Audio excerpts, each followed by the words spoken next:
நம்ம சேனல்ல இந்த ட்ரோன் தொழில்நுட்பம் அப்படிங்கிறது பலதையும் பார்த்திருப்போம். அதாவது பல வகையான ட்ரோன்கள் இந்த ரஷ்யா, உக்ரைன் பிரச்சனை ஆரம்ப கட்டத்துல இருந்து என்ன மாரியான ட்ரோன்கள்லாம் வந்துச்சு? அது எப்படி எப்படிலாம் இவால்வ் ஆச்சு? என்ன மாரி ரோபாட்ஸ்லாம் வருதுன்லாம் பலதும் பார்த்திருப்போம். ஆனா, இப்ப சீனா எல்லாத்தையுமே பீட் பண்ணிட்டு போயிட்டு இருக்காங்க.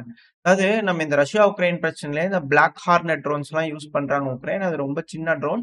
உளவு வேலை பார்க்கறதுக்குலாம் ரொம்ப யூஸ்ஃபுல்லா இருக்கும் அப்படிங்கிறதெல்லாம் அந்த டைம்ல பார்த்துட்டு இருப்போம். அது பத்திலாம் பல விஷயங்கள் பார்த்திருப்போம். இப்ப அதையும் பீட் பண்ற மாரி சீனா வந்து பார்த்தீங்கன்னா, ஒரு நானோ ட்ரோன் 1 சென்டிமீட்டருக்கும் குறைவா இருக்கக்கூடிய ட்ரோன வந்து பார்த்தீங்கன்னா, உருவாக்கியிருக்காங்க. இது ஸ்பை பர்ப்பஸ்க்காக அதாவது உளவு வேலை பார்க்கறதுக்காக, இது போல ட்ரோன்கள வந்து யூஸ் பண்ணுவாங்க அப்படின்னு கூட சொல்றாங்க. இது வந்து மஸ்கிட்டோ அளவுக்கு தான் இருக்கு. ஒரு கொசு போல தான் இருக்கும். ஸோ இது போல ட்ரோன்கள வந்து பார்த்தீங்கன்னா, சீனா ரெடி பண்ணியிருக்காங்க அப்படின்னு கூட சொல்றாங்க. இதுவும் ஒரு செய்தி. அடுத்த கட்ட ட்ரோன் தொழில்நுட்பத்தோட வளர்ச்சி. எப்படி எலக்ட்ரானிக் வார்ஃபேர்லாம் இருந்துச்சுன்னா, எந்த மாரி இது வந்து சிக்னல் ரிசீவ் பண்ணுது, எத்தன ரேஞ்ச் அப்படிங்கிற டீட்டெயில் எதுவும் கிடைக்கல. கடைசியா அடுத்த பள்ளிய பார்க்க ஆரம்பிக்கலாம். பட் ஆனா சீனா இது போல பல விஷயங்கள் இந்த பறவை மாரி செய்றது, மீன் மாதிரி செய்யணும் பல விஷயங்கள் செய்திருக்காங்க. இப்போ மஸ்கிட்டோ மாரி செய்ய ஆரம்பிச்சுட்டாங்க அப்படிங்கிறது தான் இதுல இருக்கக்கூடிய விஷயம். சரி ஓகே. இப்ப நம்ம அப்படியே அமெரிக்கா கிட்ட வந்துரலாம். ஏன்னா அமெரிக்கா மிக முக்கியமான முடிவுகள் வந்து பார்த்தீங்கன்னா எடுத்துட்டு இருக்காங்க. அதாவது அமெரிக்காவோட நார்த்தர்ன் கமாண்ட் அதாவது அமெரிக்கா வந்து பார்த்தீங்கன்னா, இந்த உலகத்தையே பிரிச்சு ஒண்ணொண்ணுக்கு ஒரு கமாண்ட் வச்சுக்கிறாங்க. ஆப்பிரிக்கா கமாண்ட், மிட்கா central command, Europe command, north command, south command, Indo Pacific command அப்படிங்கிற ஒண்ணொண்ணுக்கு ஒரு கமாண்ட் வச்சுக்கிறாங்க. சைடுல லோட் ஆயிருக்கும். ஸோ இதுல நார்த்தர்ன் கமாண்டோட அந்த பவுண்டரிய எக்ஸ்பேண்ட் பண்ணலாமா? அது இந்த நார்த்தர்ன் கமாண்டுங்கிறது இத்தன நாளா இந்த கனடா, கிரீன்லாந்து அதோட பார்டர் பகுதி வரைக்கும் இருந்துச்சு. இப்போ அதையும் விரிவுபடுத்தி இந்த ஈரோ கமாண்ட் இருக்குல்ல, யுஎஸ் ஈரோப் கமாண்ட். ஸோ அந்த கமாண்ட் கிட்ட இருந்து இந்த கிரீன்லாண்ட பறிச்சு நார்த்தர்ன் கமாண்ட் குடுத்துட்டா, நார்த்தர்ன் கமாண்ட் அத பார்த்துக்குவாங்க அப்படிங்கிறது போல. இதுல என்னன்னா நார்த்தர்ன் கமாண்ட் அப்படிங்கிறது வந்து பார்த்தீங்கன்னா, முழுமையா அமெரிக்காவே ஆளக்கூடிய ஒரு விஷயம். மத்ததெல்லாம் வந்து பார்த்தா, அங்க இருக்கக்கூடிய அலைஸோட இணைஞ்சு செயல்படுவாங்க. அது எல்லாம் அப்படித்தான் தெரிஞ்சது தான். பட் இருந்தாலும், அலைன்ஸோட இணைஞ்சு செயல்படுவாங்க. இப்ப இந்த கிரீன்லாண்ட்லாம் வந்து பார்த்தீங்கன்னா, ஈரோ கமாண்ட்ல இருக்கிறனால, ஈரோப்புக்கும் ஆ அதுல பங்கு இருந்தது. அதுல பாதுகாக்க வேண்டிய உரிமைகள், இது போல விஷயங்கள்லாம் இருந்தது. அங்க இருந்தவங்களும் அதுக்கு செலவு பண்ணிட்டு இருப்பாங்க. இப்ப முழுமையா நார்த்தர்ன் கமாண்டுக்குள்ள கொண்டு வராங்க அப்படின்னா, எப்படி இதுக்கு மேல முழு பாதுகாப்பும் அமெரிக்கா எடுத்துக்குவாங்களா? ஒருவேள அப்படி செய்றாங்க அப்படின்னா, அதுல போக்குவரத்து இருக்கு இல்லையா? வர்த்தக பாதை. அதையும் அவங்க கட்டுப்படுத்துவாங்களா? ஒருவேள ரஷ்யா வந்து பார்த்தீங்கன்னா, அந்த நார்த் அட்லாண்டிக் இருக்கு இல்லையா? ஸோ அந்த வழியா பயன்படுத்தக்கூடிய பாதைய தடுக்கிறதுக்காக இது போல ஒரு திட்டமா? அப்படிங்கிறத பல வகையில வந்து பார்த்தீங்கன்னா, அனலிஸ்ட் வந்து யோசிச்சுக்கிட்டு இருக்காங்க. ஆனா இது செய்றாங்க அப்படின்னா, இது ஒரு மிக பெரும் எஸ்கலேஷன். ஒருவேள கிரீன்லாண்ட பறிக்கிறதுக்கான வேலைகளா கூட இது இருக்கலாம். ட்ரம்ப் அவர்கள் ஆல்ரெடி சொன்னார் இல்லையா? ஸோ அதுக்கான வேலையா கூட இது இருக்கலாம். அப்படிங்கிறது வந்து பார்த்தீங்கன்னா, பலர் தரப்புல சொல்லப்பட்டு வருது. ஸோ இது ஒரு கவனிக்கத்தக்க வேண்டிய விஷயம். அதாவது இது ஈரோப்ல இருக்கக்கூடிய நாடுகளுக்கு சிக்கல் தான். அது மட்டும் இல்லாம, இந்த ஈரோப்ல இருக்கக்கூடிய நாடுகள்லாம் எந்த அளவுக்கு அமெரிக்காவ நம்பி இருக்கிறாங்க. அதுவும் ராணுவத்துக்கு நம்பி இருக்காங்க அப்படிங்கிற விஷயத்த, மேற்கு மீடியாக்கள் தரப்பு வந்து தகவல்கள் வந்துட்டு இருக்கு. சைட்ல லோட் ஆயிருக்கும். இதுல என்னன்னா, மிலிட்டரி டிபெண்டன்சி அதாவது ராணுவ ரீதியா எந்த அளவுக்கு அவங்க ஆ நம்பி இருக்காங்க அமெரிக்காவ அப்படின்னா, பாதிக்கும் மேல அதாவது அவங்களோட ஃபைட்டர் ஜெட்டா இருக்கட்டும், அவங்களோட மிசைல்ஸா இருக்கட்டும், எதுவா இருக்கட்டும், எந்த ஒரு விஷயமா இருந்தாலும் அதுக்கு வேணுங்கிற டெக்னாலஜி அப்படிங்கிறதுல 40% அப்படிங்கிறது ஸ்ட்ரெய்ட்டா அமெரிக்கா தான் கான்ட்ரிபியூட் பண்றாங்க. அதாவது EU27 அப்படின்னு கூட சொல்லுவாங்க. EU27னா யூரோப்ல இருக்கக்கூடிய 27 நாடுகள். நார்வேவும், யூகேவும் வந்து பார்த்தா, இதுல யூரோப்பியன் யூனியன்ல இல்ல. யூகே வந்து வெளிய வந்துட்டாங்க. ஸோ யூகே, நார்வே இவங்க எல்லாம் சேர்ந்து அமெரிக்கா கிட்ட வந்து பார்த்தா, தோராயமா 40%க்கும் மேல வந்து அமெரிக்காவ நம்பி தான் இருக்கிறாங்க. அதுவும் கடந்த 5 வருஷத்துல EU27 இருக்கு இல்லையா? ஸோ அந்த நாடுகள் இந்த யூகே, நார்வே இவங்க எல்லாருமே இணைஞ்சு குறைஞ்சது 15,000 மிசைல், 2,400 ஆறுமடு வெஹிக்கிள், 350 விமானங்கள் அமெரிக்கா கிட்ட இருந்து வாங்கியிருக்கலான்றாங்க. ஏன்னா இந்த டிஃபென்ஸ் பட்ஜெட்ட நேட்டோ நாடுகள் 5% உயர்த்தணும்ன்றாரு இல்லையா? ஸோ அப்படி நேட்டோ நாடுகள் 5% உயர்த்துனாங்கன்னா, டைரக்ட்டா பிசினஸ்ங்கிறது ட்ரம்ப் அவர்களுக்கு வரும். அதாவது இதுக்கு மேல பிசினஸ்ங்கிறது வந்து பார்த்தீங்கன்னா, ஆயுதம் சார்ந்த தொழில் தான்ப்பா. அதனால அதிகப்படியா இத சம்பாதிக்கலாம் அப்படிங்கிறது போல இவங்க தரப்பு வந்து யோசிச்சு இது போல வேலைகள்ல இறங்குறாங்களா?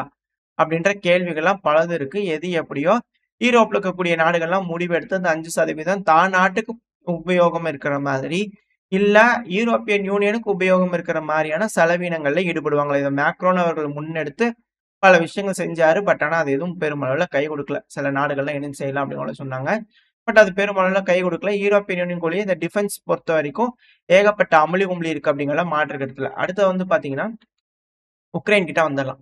இந்த உக்ரைன்ல சமீப காலமா பல விஷயங்கள் வந்துகிட்டு இருக்கு. பெண்கள் வெளிய செல்ல தடை. நாட்டை விட்டு வெளிய செல்ல தடை. அப்படிங்கிற பல விஷயங்கள் இருந்தது. அதுவும் இதெல்லாம் நார்மலா நம்ம இன்டர்வியூலயே வந்து பார்த்தீங்கன்னா, பல நபர்கள் பேசக்கூடிய விஷயங்கள நம்ம பார்த்திருப்போம். இதுல என்னன்னா, பெண்களையும் மொபைல் யூஸ் பண்ணணும், ராணுவத்துல நிக்கணும் அப்படிங்கிற விஷயம்லாம் பார்த்திருப்போம். 18 வயசு பெண்ணெல்லாம் வந்து பார்த்தீங்கன்னா, இப்ப ராணுவத்துல இணைஞ்சாங்க, இறந்துட்டாங்க அப்படிங்கிற விஷயம்லாம் நம்ம பார்த்தோம். ஒரு வாரம் கூட தாக்கு பிடிக்க முடியல அப்படிங்கிற விஷயம்லாம் பார்த்தோம். ஸோ இப்படி இருக்கும்போது, ஆ ஓலக் ஸ்டெஃபன்ஷியா ஸோ இவங்க வந்து யாருன்னா, இந்த ஈரோ இன்டகிரேஷன் உக்ரைனுக்குன்னு உக்ரைன்ல இருந்து அலோகேட் பண்ணியிருப்பாங்கல்ல, யூரோப் யூனியனோட இன்டகிரேட் பண்றதுக்குன்னு ஒரு நபர். ஸோ இவங்க தரப்புல இருந்து ஒரு வீடியோ ரிலீஸ் ஆகுது. 18 வயசுலருந்து 27 வயசுல இருக்கக்கூடிய பெண்கள் உக்ரைனை விட்டு வெளியே செல்ல தடை அப்படிங்கிறது போல.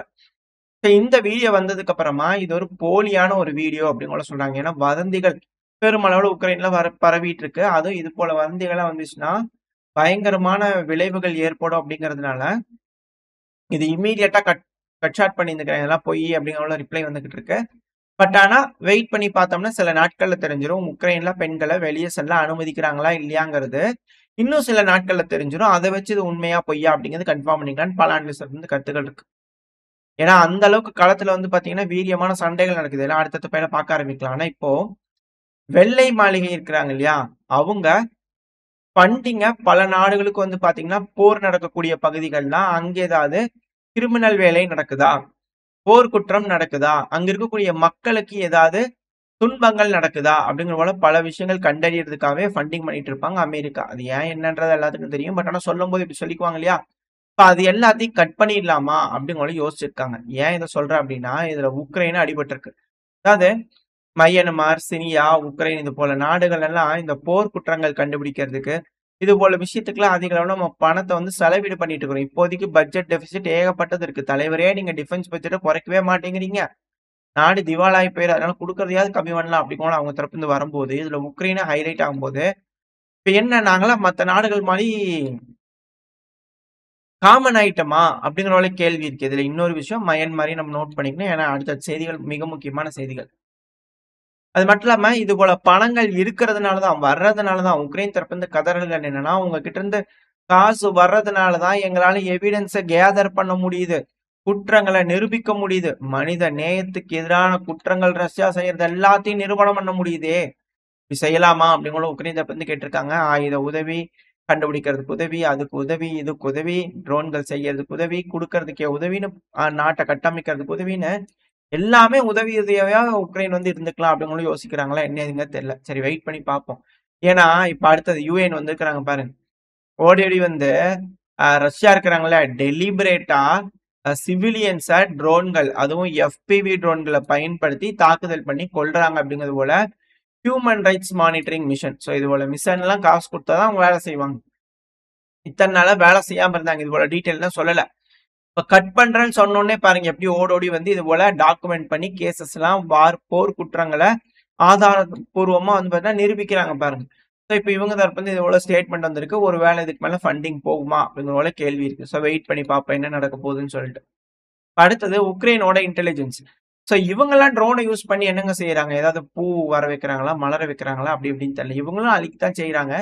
ஃப்ரண்ட் லைன் டவுனு ராணுவ வீரர்கள் தான் எல்லாருமே எல்லாத்தையும் மொபைலைஸ் பண்றாங்க. இப்படி இருக்கும்போது எப்படி அப்படிங்கிற கேள்வி வருது. எது எப்படியோ இப்போ உக்ரைனோட இன்டெலிஜென்ஸ் வந்து பார்த்தீங்கன்னா ஒரு வீடியோ ரிலீஸ் பண்ணிக்கிறாங்க. இது ரஷ்யாவோட கட்டுப்பாட்டுக்குள்ள இருக்கக்கூடிய கிரீமியா பகுதியில ஏர் டிஃபென்ஸ் சிஸ்டம் நம்ம பெருமளவுல வேட்டையாடி இருக்கோம்.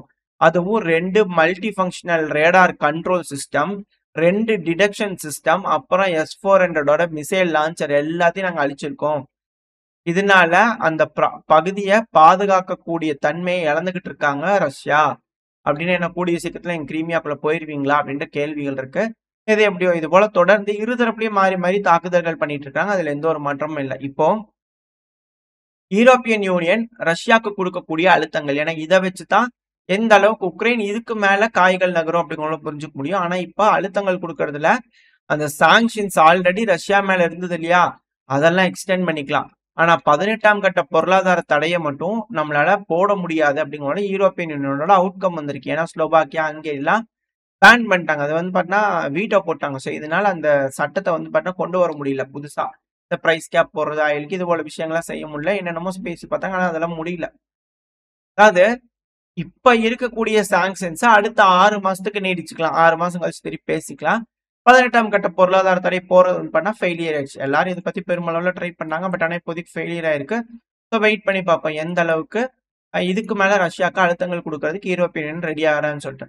இப்ப அடுத்தது நம்ம சைடு, அதாவது ஏசியா பிராந்தியத்துல, அதாவது சவுத் ஏசியா சைடுல வந்துட்டோம் அப்படின்னா, புதுசா ஒரு கான்ஃபிளிக்ட் வெடிக்குமா அப்படின்ற கேள்வி இருக்கு. அதாவது தாய்லாந்து, கம்போடியா இந்த 2 நாடுகளுக்கு நடுவுல உரசல்கள், விரிசல்கள் பெருமளவுல வர ஆரம்பிச்சிருக்கு. ஆல்ரெடி இருக்கக்கூடிய விஷயம் தான். பட் ஆனா இப்ப அதிக அளவுல வர ஆரம்பிச்சிருக்கு. அதுக்கான காரணம் என்னன்னா, ஒரு ஃபோன் கால். தாயோட பிரைம் மினிஸ்டரா இருக்கிறாங்க இல்லையா? பியாங்யாங் தோ அவர்கள். ஸோ அவங்க வந்து பார்த்தீங்கன்னா, கம்போடியாவோட முன்னாள் பிரைம் மினிஸ்டரா இருந்தாரு. இந்நாள்ல ஹுன் சென் அவர்கள் அ க பிரசிடென்ட்டோட செனட்டோட பிரசிடென்ட்டா இருக்கிறாரு. ஸோ இவங்க 2 பேரும் வந்து பண்ணா பேசியிருந்துக்கிறாங்க. ஃபோன் கால் வந்து பண்ணா பேசியிருந்துக்கிறாங்க. முன்னாடி அவர் பிரைம் மினிஸ்டரா இருக்கும்போது பேசினாரு. ஏன்னா பார்டர் கிளாஷ் சில நபர்கள் இறந்துட்டாங்க. எஸ்கலேஷன் பெருமளவுல ஆகுறதுனால இவங்க வந்து பேசிக்கிறாங்க. இவங்க என்ன சொல்லிக்கிறாங்கன்னா, அங்கிள் அப்படிங்கிறது போல வந்து பண்ணா பேசிட்டாங்க. அது மிக பெருமளவுல ஆயிடுச்சு. தாய்லாந்து மக்களுக்கு. ஸோ புரொட்டஸ்ட் பெருமளவுல வந்திருக்கு. ஸோ பயங்கரமான பிரச்சனைகள் அங்க உருவாயிட்டு இருக்கு. இது ஜப்பான் கூட வந்து பண்ணா வருத்தங்கள் தெரிவிக்குது அப்படிங்கிறதெல்லாம் சொல்லிட்டு இருந்தாங்க. ஏன் இந்த இடத்துல பிரச்சனை வருதுன்னா, தாய்லாந்துங்கிறது வந்து பார்த்தீங்கன்னா, பல நாடுகளும் வந்து தீவிரவாதிகளை எதிர்த்து எப்படி சண்டை பிடிக்கலாம் அப்படிங்கிறது போல ட்ரெய்னிங் குடுக்கக்கூடிய ஒரு நாடு தான் தாய்லாந்து.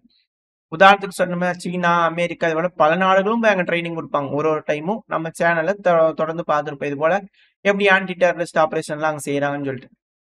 ஏன் என்ன காரணம் அப்படின்னா, தாய்லாந்துக்கு போய் பல விஷயங்கள் இறங்கிரும். மேற்குல இருந்து வந்தாலும் சரி, கிழக்குல இருந்து வந்தாலும் சரி, தாய்லாந்துல போய் இறங்கிரும். ஸோ அங்கிருந்து அது ஸ்ப்ளிட் ஆயி வேணுங்கிற பகுதிக்கு போகும். உதாரணத்துக்கு சொல்லணும்னா, ஒரு செய்தி நம்ம சேனல்ல பார்த்திருப்போம். அமெரிக்கா வந்து உங்க நாட்டுல கொஞ்ச நாளைக்கு வச்சுக்கோங்க அப்படிங்கிறது போல இந்த உய்கூர் இன மக்கள் இருப்பாங்க இல்லையா? அதுல சில முக்கியமான நபர்கள கொண்டு வந்து பண்ணா டிபோர்ட் பண்றதுக்காக தாய்லாந்துல கொண்டு வந்து வச்சாங்க. கொஞ்ச நாள் கழிச்சு நாங்களே பண்ணிடுறோம். நீங்க இப்போதைக்கு வெயிட் பண்ணுங்க அப்படிங்கிறது போல தாய்லாந்துல கொண்டு வந்து வுட்டாங்க. ஆனா இங்க வுட்டதுக்கு அப்புறம் என்ன நடந்ததுன்னா, சீனா வந்து கூட்டு போயிருவாங்க அப்படிங்கிறது போல தாய்லாந்து தரப்பு வந்து கூப்பிட்டு சீனா கிட்ட அனுப்பிச்சு விட்டாங்க. ஸோ இதுதான் இங்க இருக்கக்கூடிய ஹைலைட்ஸ். ஸோ இது போல விஷயங்கள்லாம் அங்க நடக்கும். மையனமாருக்கு எப்படி ஆயுதங்கள் போகுது? இது போல லேண்ட் கனெக்டிவிட்டி இருக்கக்கூடிய நாடுகள் வழியா தானே போகும். ஸோ அப்படி போகுதுன்னா, அங்க பலவிதமான குழுக்கள் இருக்காங்க. பலவிதமான நாடுகள் அங்க விளையாடிக்கிட்டு இருக்காங்க. ஸோ அவங்களுக்கெல்லாம் ஆயுதங்கள் வேணும்னா இது வழியா இங்க கொண்டு வந்து செட்டில் பண்ணிட்டாங்கன்னா, இங்க இருந்து எல்லாமே போகுது. ஸோ இதுதான் பிரச்சனை அப்படின்னு கூட பலரும் சொல்லிட்டு இருக்காங்க. இப்ப என்னன்னா, இத்தன நாளா டாப்ல போயிட்டு இருந்ததுனால, மியான்மர், பங்களாதேஷ்க்கு போயிட்டு இருந்ததுனால சிக்கல் ஒண்ணும் பெருசா இல்ல தாய்லாந்துக்கு. இப்போ கம்போடியாக்குள்ளயும் போயிருமா அப்படிங்கிறதே இங்க இருக்கக்கூடிய சிக்கல். ஸோ அதனால தான் அங்க வந்து பார்த்தீங்கன்னா, ஒரு பிரச்சனை ஏற்பட்டுச்சு. அங்க வந்து பார்த்தீங்கன்னா, ஒரு டெம்பிள் இருக்கு. பிரியாவியாகா டெம்பிள். ஸோ பேர் கொஞ்சம் கரெக்ட்டா இல்ல. ஏன்னா அந்த லாங்குவேஜ் நம்மளுக்கு என்டையரா டிஃபரெண்ட். ப்ரொனன்சியேஷனே பண்ண முடியல. பிரியாவியாகா டெம்பிள். ஸோ அந்த டெம்பிள் பகுதியில வந்து பார்த்தீங்கன்னா, சண்டை நடந்தது. இதனால ஒரு நபர் இறந்துட்டாங்க. சில நபர்கள் கம்போடியா பகுதியில. இதுக்கான காரணம் ஆயுதங்கள்லாம் கம்போடியாக்குள்ள போகுதா அப்படின்ற கேள்வி இருக்கு. ஏன்னா கம்போடியால சீனாவோட பேஸே இருக்கு. ஸோ உங்களுக்கு புரிஞ்சிருக்கும்னு நினைக்கிறேன். ஸோ இந்த ஏரியால என்ன மாரியான சிக்கல்கள்லாம் இருக்கு அப்படிங்கிறது போல. ஸோ ஏகப்பட்ட விஷயங்கள் இந்த தாய்லாந்து, கம்போடியாவெல்லாம் பேஸ் பண்ணி வந்து பார்த்தீங்கன்னா இருக்கு. ஸோ இது எல்லாத்தையும் எப்படியாவது பேசி தீர்த்துக்கலாம். இரு நாடுகளுக்குள்ள எதுக்கு தேவையில்லாம போர் தொடுக்கணும், சண்டை வந்துரும் பெருசளவுல அப்படிங்கிறதுனால, தாய்லாந்தோட பிரைம் மினிஸ்டர் வந்து பார்த்தீங்கன்னா, ஃபோன் பண்ணி நார்மலா கேஷுவலா அதாவது இன்ஃபார்மலா சும்மா நார்மலா நம்ம ஃபோன் எடுத்து அஃபிஷியலா இல்ல, அன்அஃபிஷியலா பர்சனலா ஒரு கால் பண்ணி பேசியிருந்துக்கிறாங்க. இப்போ ஒரு பிரச்சனை வருது. நல்ல நண்பர்களா இருப்பாங்க. நம்மளுக்கும் சரி, ரஷ்யாவுக்கும் சரி ஏதோ ஒரு பிரச்சனை வருது. மோடி அவர்களுக்கும் ரஷ்யா அதிபரான விளாடிமிர் புட்டின் அவருக்கும் தொடர்பு இருக்குன்னா, "என்னங்க இப்படி பண்றீங்க?" அப்படிங்கலாம் நார்மலா பேசுவாங்க இல்லையா? ஸோ அப்படி பேசும்போது வந்து பார்த்தீங்கன்னா, நார்மலா பேசக்கூடிய ஒரு விஷயம் வந்து பார்த்தீங்கன்னா, இப்ப ரிலீஸ் ஆயிருக்கு. "உனக்கு என்னம்மா பர்சனலா வந்து அங்க இருக்கிறவங்களோட பேச்சு" அப்படிங்கலாம் பயங்கரமான அங்க ஒரு புரொட்டஸ்ட் நடந்துட்டு இருக்கு. ஏகப்பட்ட விஷயங்கள் இருக்கு. நோ கான்ஃபிடன்ஸ் மூவ்மெண்ட் வந்து பதவி விலக வைக்கணும் அப்படிங்கிற அளவுக்கு வந்தாச்சு. இப்ப கம்பாடியாக்கு நம்மளுக்கு வந்து பிரச்சனையா இருக்கு. போர் வீர தீரமோட அத சமாளிப்பீங்களா? இல்ல நீங்க இப்படி பயந்து இப்படி பண்ணுவீங்களா? அப்படிங்கிறது போல வந்து பார்த்தீங்கன்னா, பல விஷயங்கள் அங்க மாறிட்டு இருக்கு.